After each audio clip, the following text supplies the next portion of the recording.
In my last video, I showed you why America is betting big on Saudi Arabia. But I didn't tell you the full story, because what's really happening is far more urgent than anyone realizes. This alliance could decide the price you pay for fuel, the wars America fights next, who controls the technology in your phone, and whether the dollar in your wallet keeps its value. And the clock is ticking. Before we continue, if you are just watching my video, don't forget to hit subscribe and turn on notifications so you never miss an update. With that said, let's get back to the video. December 2023. Sarah Chin, an energy policy analyst at a Washington think tank, is reviewing classified briefings when she notices something that makes her freeze. The pattern in the data contradicts everything she's been reading in the news. US-Saudi diplomatic engagements haven't decreased. They've exploded, up 340% compared to just 2 years earlier. If you've been watching gas prices, military news, or tech headlines, this partnership is already affecting your life in ways I couldn't cover in one video. But to understand why this matters now, we need to go back to a handshake that changed everything. October 2022. America's 80-year alliance with Saudi Arabia was on life support. James Martinez, a 34-year-old oil trader in Houston, was having the worst day of his career. OPEC Plus had just announced production cuts, 2 million barrels per day gone just like that. His firm lost $2.3 million in a single trading session. But the real shock came when he turned on the news that evening. The President of the United States, standing in front of cameras, publicly threatened consequences for Saudi Arabia. This wasn't diplomatic language. This was a rupture. The U.S. Strategic Petroleum Reserve had dropped to its lowest level since 1984. Americans were paying over $5 a gallon at the pump. And polling showed 58% of the country wanted to reduce ties with Saudi Arabia. James remembers thinking, this is it. The relationship is over. Remember when gas hit $5 a gallon? This is why. But here's what James and most of America didn't know. Behind closed doors, something else was happening. Something that would force America's hand in ways nobody predicted. Because while Washington and Riyadh were publicly feuding, another superpower was making its move. March 2023. China brokers a peace deal between Saudi Arabia and Iran, two countries that had been bitter enemies for decades. For the first time in modern history, America wasn't in the room. Ambassador Linda Zhao, working the Middle East desk at the State Department, got the call at 3 a.m. She sat there in the dark, phone in hand, processing what she'd just heard. 20 years of American diplomatic dominance in the region, the careful balance, the leverage, the influence, gone with a single Chinese-mediated handshake. Here's what was really happening. China had become Saudi Arabia's largest trading partner in 2022, with $87.3 billion in bilateral trade. Saudi-Chinese defense agreements had increased 156% between 2020 and 2023. And Belt and Road Initiative investments in the kingdom had exceeded $29 billion. China wasn't just buying oil. They were buying influence. If you think this is just Middle East politics, wait until you see what it means for the technology in your pocket. Because what China was really after wasn't just oil. It was something far more valuable. Saudi Arabia is building 4 megacities powered by artificial intelligence, renewable energy, and facial recognition technology. The Red Sea Project. Qiddiya. The Line. Together, they represent over $500 billion in construction. Some of the most ambitious urban projects in human history. The question is, whose technology will run them? Dr. Yusuf Al-Rashid, a 29-year-old AI researcher with a PhD from Stanford, returned to Riyadh in 2023 to work on the NEOM Smart City project. He faces a choice that keeps him up at night. Chinese 5G infrastructure. Cheaper, faster deployment, already used in 47% of Saudi telecommunications. Or American technology, better privacy protections, more expensive, slower rollout. His decision will affect 9 million future residents.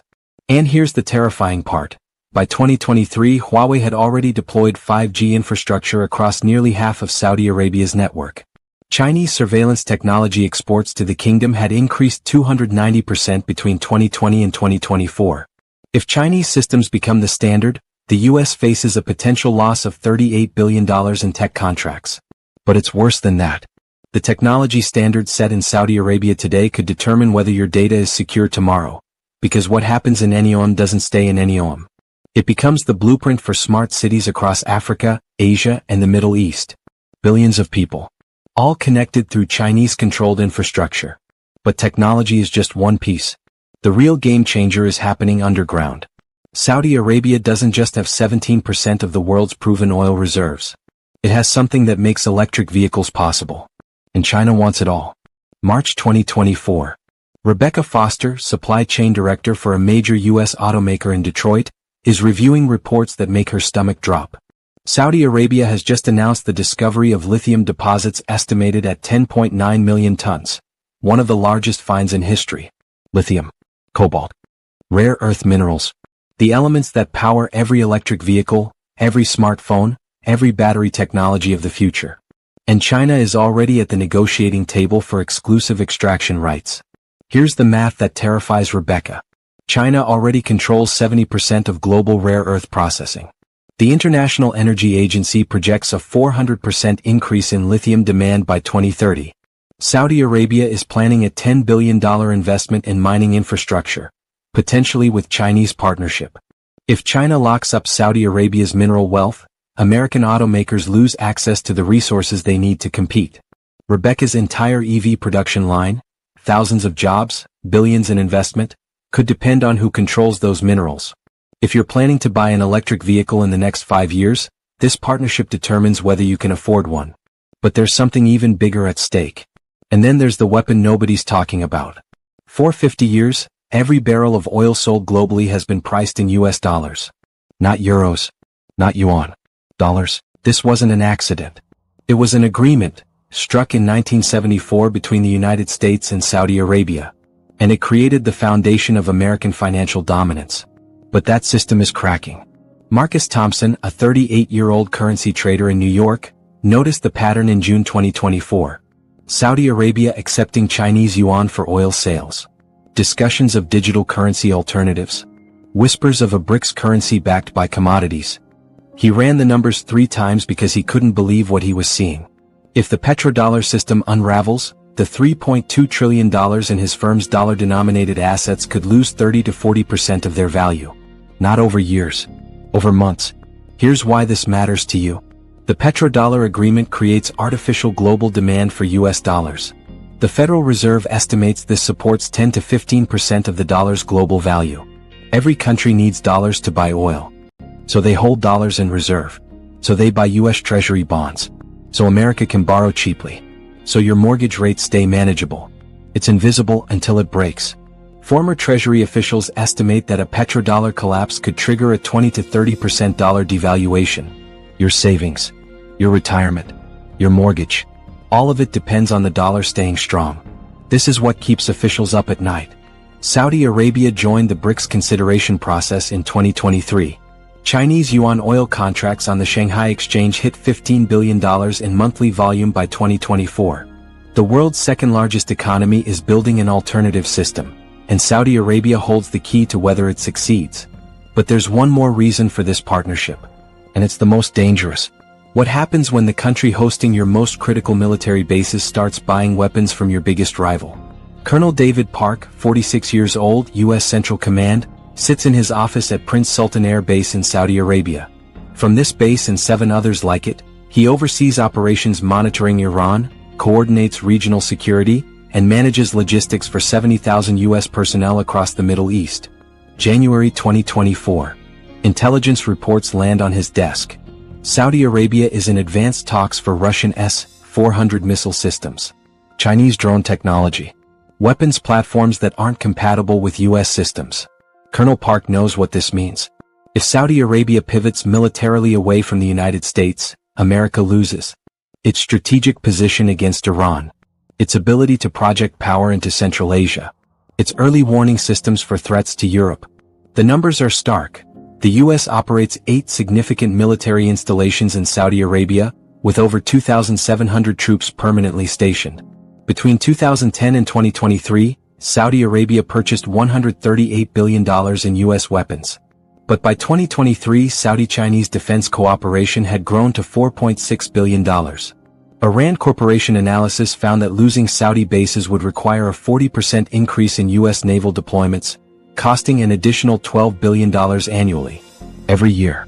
Every conflict America might face in the next decade, from containing Iran to protecting Afghanistan's perimeter to securing the shipping lanes that carry global trade, depends on access to Saudi territory. Colonel Park stares at the reports. He knows the alliance isn't about friendship. It's about geometry. About where bases sit on a map.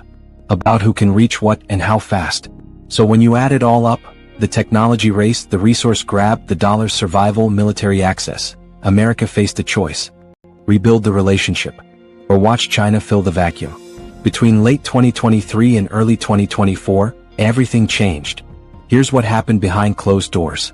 Sarah Chin, the analyst from our opening, is sitting in a briefing room in December 2024. She's watching a presentation on the renewed partnership framework. Security guarantees, technology sharing agreements, joint infrastructure investments, intelligence cooperation expansion. And then she realizes, this isn't a repair of the old alliance.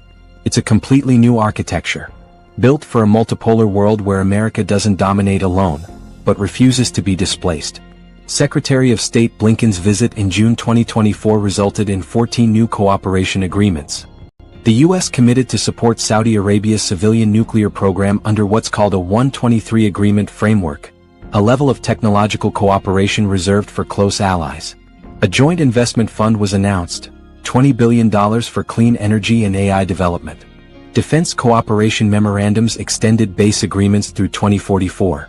The Brookings Institution called it the most significant recalibration of U.S.-Saudi relations since 1945.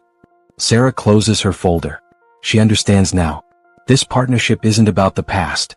It's about who controls the future. Which brings us to the question you need to answer. Here's what it comes down to. America just bet its energy security, technological advantage, military positioning, and the dollar's survival on a partnership with a country that doesn't share our values.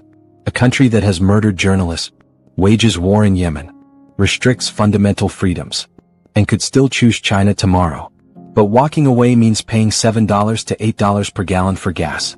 Watching China dominate the tech infrastructure of the future. Losing the military bases that protect global shipping. And potentially watching the dollar collapse. So here's my question for you. If protecting American interests means partnering with imperfect allies, or even morally troubling ones, where do you draw the line?